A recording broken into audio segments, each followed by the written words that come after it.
If dark, true-style stories keep you up at night, follow and stay. You'll want to hear this one to the end.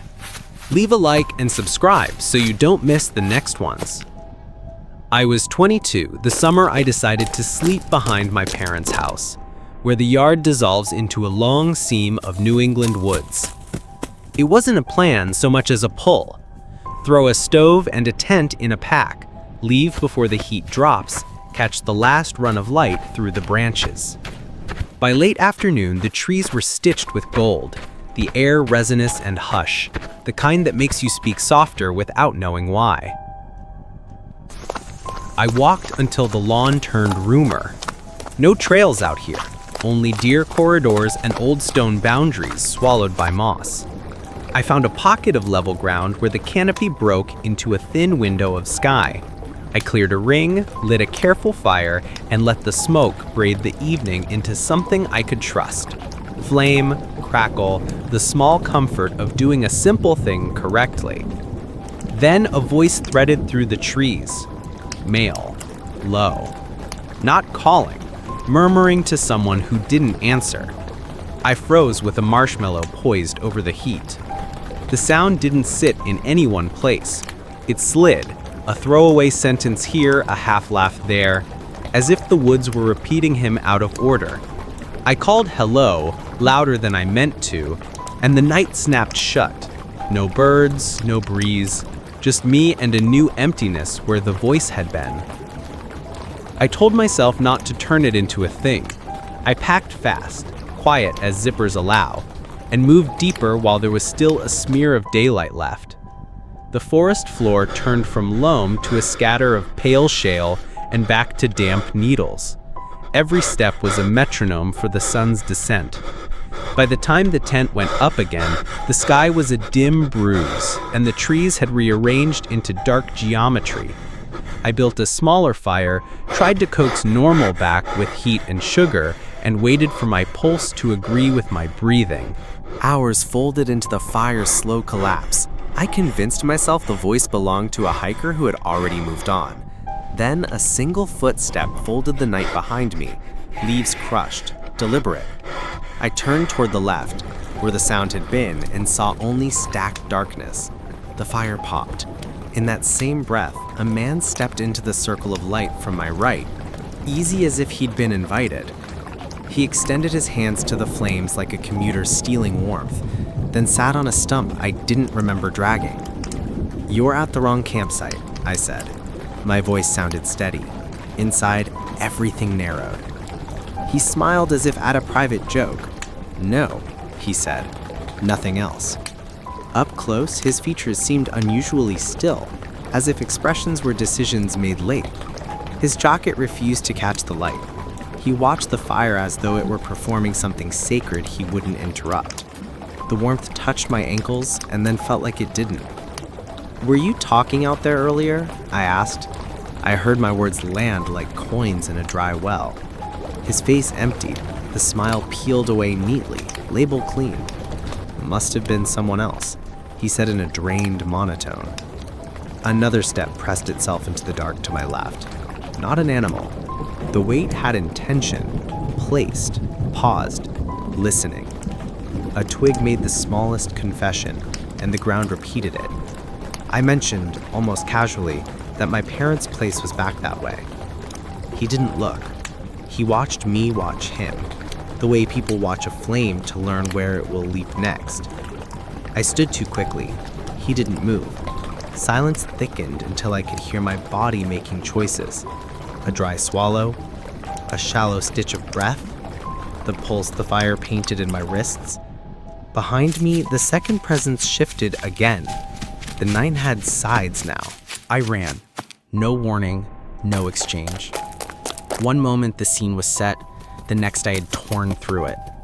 The first steps were polite, legs remembering not to bolt. Then the body took over and found its old map. The one I'd drawn as a kid building forts, learning which roots gave and which kicked, which pines arched like doorways if you ducked at the exact right instant. The forest closed behind me with the soft, elastic sound of something sealing. Footfalls answered mine at a distance that refused to grow. A sharp voice hurled a clipped word through the trees, another echoed it farther ahead, a relay I couldn't see. I cut left, then right, knifed through a seam of young birch that ticked their chalky bark against my sleeves. The dark went wet, light failing so completely it felt like weight. I lost them for a heartbeat and then heard the pursuit solve itself again. Memory turned practical. The sagging stone wall that meant the old property line, the shallow bowl that holds spring water, the hemlock with the hollow big enough for a child to sit and listen. I didn't hide. I kept moving. The smell shifted from sap to dust to the dry heat of open air. The ground lifted, trees thinned. A faint thread of road salt reached me and almost broke me. Gravel bit under my shoes. Beyond their ditch lay the road, quiet and indifferent, exactly where it had always been. I didn't look back. I ran it out to the porch light and the slam of the door and my parents' faces, waking into wide alert. The phone knew a number better than any name. Words spilled, then steadied. Sirens never came loud. They arrived in measured voices and steady shoulders. Morning renders fear in simpler lines. I led 2 officers along the route in daylight, hearing it as a chain of mistakes. The first sight and the second were gone. Not disturbed, erased. Stones scattered, ash tamped and brushed. The log I dragged returned to its original bed. At the second, only a faint rectangle where the tent had knelt the earth. The rest combed into a neutral pattern, like the night had been professionally tidied. They found almost nothings. Partial prints that shrugged, a scrap of twine that could have been anyone's. They asked about deer. I had left some. It was gone. The easy story was theft. But thieves take. Hunters of people practice. They rehearse exits. They erase. I slept poorly for weeks. Every house sound wore the shape of a footstep I had already met.